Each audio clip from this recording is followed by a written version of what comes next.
মোৰ কবিতাৰ শিৰোনাম মোক এটি বিষয় লাগে। মোক এটি বিষয় লাগে, মই এটি কবিতা লিখিম, অন্তহীন কবিতা।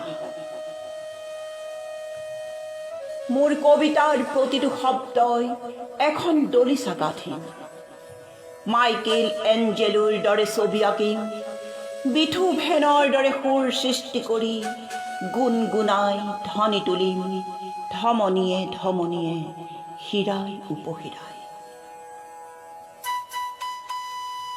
মোৰ কবিতাই সপোন ৰচিব, নিয়ৰৰ টোপালত প্ৰাণ পাই উঠা দুবৰিৰ দৰে, নিঃশব্দতাত সৰি পৰা পাতৰ শব্দৰ দৰে, অস্তমিত সূৰ্যৰ অন্তিম ৰাঙলী আভাৰ দৰে।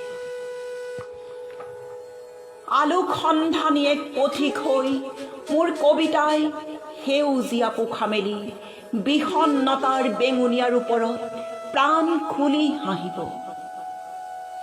এটি সুৰুঙা পালেই মোৰ কবিতাই কন্যকা হৈ ভৰলীৰ ৰূপ ল'ব, চিত্ৰলেখাই চিত্ৰপটত অনিৰুদ্ধৰ ছবি আঁকিব, অগ্নিগড়ত উষাই প্ৰেমৰ জোৱাৰত উটি ভাঁহি যাব।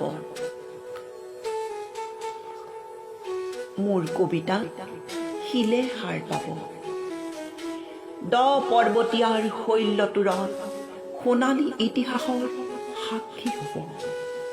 বামুণী পাহাৰৰ স্তূপীকৃত ভগ্নাংশই চালি ধৰি নাচিব। মোৰ কবিতা ৰংঘৰৰ বাকৰিত ঢোল পেপাৰ চেৱে চেৱে বিহু অতিৰ নাচোনেৰে কাৰেংঘৰত উলাহে নধৰা হ'ব। বাগুৰুম্বাৰ তালে তালে চিফুঙৰ সুৰে সুৰে ঐনিতমেতি হৈ সংস্কৃতিৰ জোৱাৰ উঠিব।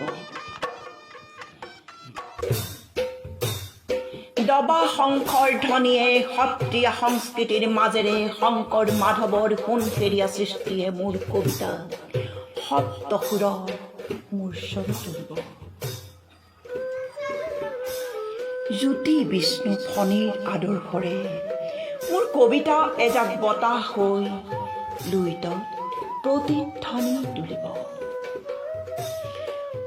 সোণালী ৰথত উঠি আকৌ এজন শোণিত কোঁৱৰে শোণিতপুৰত শব্দৰ ঝংকাৰ তুলিব।